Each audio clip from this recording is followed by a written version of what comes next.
Toshkentning qoq markazidan kesib o'tuvchi Bo'rijar kanali bu suvdan kelayotgan obi hayotni shaharning bir nechta tumanlariga mana shu kanal orqali taqsimlanib beriladi va shu bugunga qadar kanalning ahvoli hammamizga ma'lum, ko'rimsiz bir paysiz joyga aylanib qolgan edi. Aynan prezident topshirig'i bilan qabul qilingan qarorga ko'ra bu suv kanalining o'zanlari va qirg'oqlari betonlashtirilib modernizatsiya qilinmoqda. Endilikda nafaqat bu orqali suv tejaladi, shu bilan birgalikda mana shu Bo'rijar kanalining atrofi poytaxtimizning eng so'lim joylaridan biriga aylanadi va jarayon qanday davom etayotganligi haqida biz hozir suhbatdoshlarimizdan bilib olamiz. Horming, domla charchamayapsizmi? Rahmat. Bizni kelishimizni bu yerga maqsadi ham dual ta'lim, yoshlarni shu jarayonda bevosita qatnashtirish. Bu qanchalik talabalarga naf beryapti? Albatta, hurmatli prezidentimiz tomonidan 2024-yil 7-noyabr kuni o'tkazilgan kengaytirilgan video selektor yig'ilishida 2025-yilni suv tanqisligini yumshatish, suv yo'qotishini oldini olish va suvni tejash yili deb e'lon qildilar. Shu borada oliy ta'lim muassasalari, ilmiy tadqiqot institutlarining professor o'qituvchilarini, olimlarini, talabalarini ushbu jarayonda ishtirok etishi bo'yicha alohida ko'rsatma berdilar. Universitetimizda ushbu jarayon 3 bosqichda tashkil etildi. Ya'ni dastlab talabalarimiz mana shu noyabr oyida berilgan topshiriqdan keyin auditoriyada kanallarni betonlashtirish bo'yicha nazariy ta'lim berildi.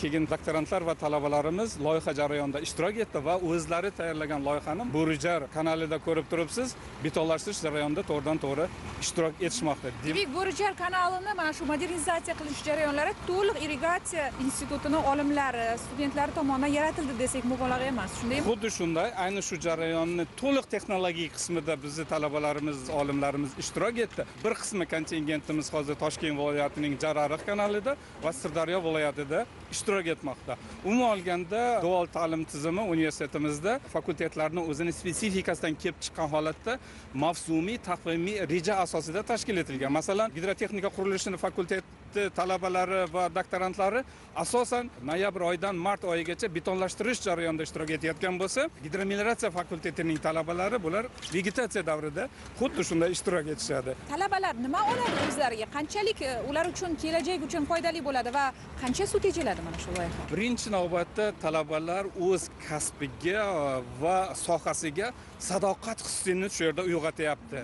Mehr hissini shu yerda uyg'otyapti. Sababi o'zlari qo'llari bilan loyihani chizib, ishtirok etib loyiha jarayonida va uni amalga oshirib va undan olingan samaradorlikka o'zlari guvoh bo'lgandan keyin bu demak ularning kelgusida irrigatsiya tizimlari tarmoqlariga ishga borganda to'g'ridan-to'g'ri suv tejovchi texnologiyalarni joriy etish, suv yo'qotishini oldini olish bo'yicha eng ustuvor vazifalarni o'z oldiga maqsad qilib qo'yadi. Noyabr-mart oylari kanallarni betonlash uchun eng qulay vaqt deb topilgan va joriy yilda 18 ming kilometr magistral va 94 ming kilometr ichki kanallarni betonlashtirish dolzarbligini davlatimiz rahbari bir necha bora ta'kidlagandi. Qancha suv tejaladi mana shu loyiha tufayli? Albatta, betonlashtirish jarayonida suv isrofgarchiligini 10-15% yo'qotilishi oldi olinadi. Statistik ma'lumotlarga qaraganda 2024-yilda 13 milliard metr kub suv mana shunaqangi gruntni kanallarda isrof bo'lganligi qayd etildi. Bu degani 5 ta viloyatning 1 yillik suv ta'minotiga tenglashtiriladi. Mana shunday kanallarni betonlashtirilishi respublikamizda suv taqchilligini oldini olish va suv bilan yetkazib berish intensivligini ham oshiradi va o'z navbatida mana shunaqa betonlashtirilgan kanallarda keyinchalik muqobil elektr energiyani ta'minlash maqsadida mikrogeslarni ham o'rnatish yo'lga qo'yilmoqda respublikamizda. Poytaxtimiz markazidan kesib o'tuvchi Bo'rijar kanali. Yillar davomida e'tibordan chetda qolgan kanal bugun zamonaviy loyiha asosida modernizatsiya qilinyapti. Aynan shu yer oliy ta'limdagi dual ta'lim manziliga aylandi. Talabalarimiz ham mana ko'ryapsizlar, bugungi kunda 15 kunga buyruq asosida chiqqanmiz. O'zbek Gidroenergiya aksiyadorlik jamiyatining obyekti Bo'rijar kanalida shu nazariy olgan bilimlarini rekonstruksiya paytida o'zlari ko'rib qo'li bilan bajaryapti. Endi bunaqa sharoit qilish ancha qiyin narsa. Shunga mana ko'pgina talabalarimiz hammasi xursand. Mana prezidentimiz aytganday dual ta'limni yo'lga qo'yish nuqtai nazardan ham misol uchun 4 kun o'qisak nazariy bilimni 2 kunni O'zbek Gidroenergiyaning tashkilotida o'tyapmiz. Albatta injenerlik maktablari ochildi. Ularda to'g'ridan to'g'ri demak muhandislarni tayyorlash ishlari ham amalga oshirilyapti.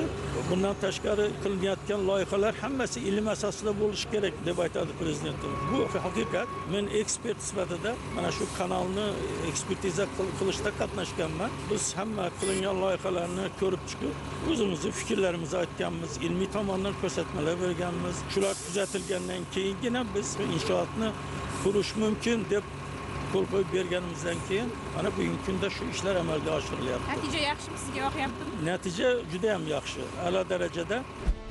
Dunyoda bir vaqtlar cho'l bo'lgan hududlarda yog'ingarchilik ko'payib, boshqa joylarda qurg'oqchilik kengayib borayotgan sharoitda mamlakatimizda suv tejovchi texnologiyalarni joriy qilish va kanallarni betonlash bo'yicha tanlangan yo'l to'g'ri bo'lganligini hayotning o'zi isbotlayapti. Mana shu talabalar ertaga mehnat bozorida munosib o'rin topadigan haqiqiy kreativ fikrlovchi injenerlar bo'lib chiqadi. Biz hozir Bo'rijar kanalini betonlashtirish jarayonini amalga oshiryapmiz. Hozir bu yerda 200 markali betondan karkaslarni to'qib beton yotqizish jarayonlarini amalga oshiryapmiz. Bu jarayonni biz faqat auditoriyada leksiyalardan yozib tushunardik. Hozir esa amaliyotda bevosita o'zimiz qatnashib, shu jarayonda o'zimizni hissamizni qo'shyapmiz. Bo'rijar kanalini 3,2 kilometri hozir betonlanish jarayonida. Balandligi 607, eni 4 metr, ikki tarafi 607 metrdan. Real ko'z bilan qaragan juda yaxshi. O'zimizni sohamiz gidrotexnika qurilishi bo'lganligi uchun kelajakda baribir shu sohani eng yaxshi mutaxassisi bo'lishiga harakat qilamiz. Bu yerda betonni yotqizish, qanaqa karkas qo'yish va bir necha bosqichlarni o'rgandik. Baribir ko'z bilan ko'rgan juda realniyroqda, chunki Xudo xohlasa shu sohani yaxshi bir mutaxassis bo'lib yetishishni maqsad qilganman o'zimga. Professor olim sifatida qanchalik dual ta'lim tashabbusini samarador ekanligini his qilyapsiz o'zingiz? Dual ta'lim tizimini joriy etilishi talabalarda mana shu kasbga nisbatan o'ziga ishonch hosil bo'lyapti. Ilgarilari ko'p e'tirozlar bo'lardi. Oliygohni bitirib kelgan mutaxassis ishlab chiqarishga kirishuvchanligi juda ham past bo'lardi, o'zida qandaydir bir qo'rquv hissiyoti bo'lardi. Bular mana shu amaliyotda hozir o'zida to'liq singdiryapti. Ya'ni o'zini hozir yosh mutaxassis sifatida his qilib, oliygohni tamomlab o'z tanlagan ta'lim sohasi bo'yicha malakaviy kvalifikatsiyaga ega bo'lgandan keyin ishlab chiqarishga to'g'ridan to'g'ri qiynalmasdan kirishib ketadi va shu sohaga bir yetuk mutaxassis sifatida o'zini namoyon qila oladi. Baribir boshqacha mana shu dual ta'limni haqiqatan ham tom ma'noda yurtimizdagi bir mehnat bozorida munosib o'rin oladigan kadrlar tayyorlashdagi ahamiyatni men qalban his qilyapman. Talabalar yana nimalarga ahamiyat qaratadi? Qanday bosqichlardan o'tadi o'sha dual ta'lim? Talabalar mana shu yerda betonlarni aralashmasi, qorishmasi, sementlarning markasi, toifasi, qolaversa kanallarning yon tomonlarining qiyinligi, gorizontal va vertikal tekislikdagi qiyinliklarni o'zlarini lazerli nivellarlar yordamida ilmiy kuzatuv ishlarini olib bormoqda va bu dual ta'lim tizimidagi amaliy jarayonni tugatgandan keyin har biri shu jarayonga ijodiy yondoshib o'zlarining kurs loyihalarini tayyorlaydi va kelgusidagi yangi paydo bo'lgan g'oyalari, tashabbuslari bilan startup loyihalarida turli tanlovlarda ishtirok etadi. Umuman bu O'zbekistonda texnik injenerlarga talab qanday? Kadrlarga bo'lgan talab juda ham yuqori. Sababi respublikamizdagi mavjud irrigatsiya tarmoqlari, ularni rekonstruksiya qilish, yangilarini barpo etish, kichik suv omborlarini barpo etish, kichik mikrogeslarni qurish bo'yicha hozirgi kunda bilimli kadrlarga bo'lgan ehtiyoj zaruriyati sezilmoqda. Va davlatimiz rahbari 20-iyulda o'tgan yili muhandislik sohasiga bag'ishlangan selektorda endilikda bizda tayyorlanayotgan muhandislar robotlarga o'xshab knopkani boshqaradigan emas, kreativ, intellektual salohiyati yuqori, har qanday loyihaga o'zini munosabatini bildira oladigan ijodkor muhandislarni tayyorlash vazifasini ham qo'ygandi.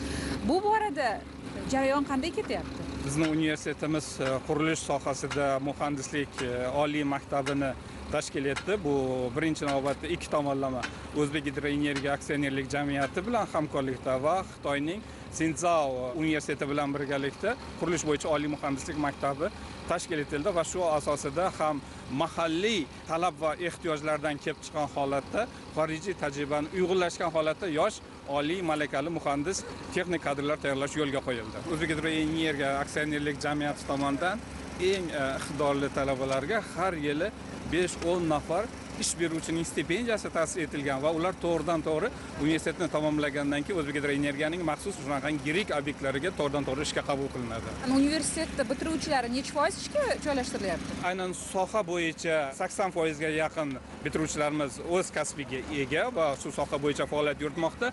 O'zini o'zi band qilish bo'yicha 96-97% bitiruvchilarimiz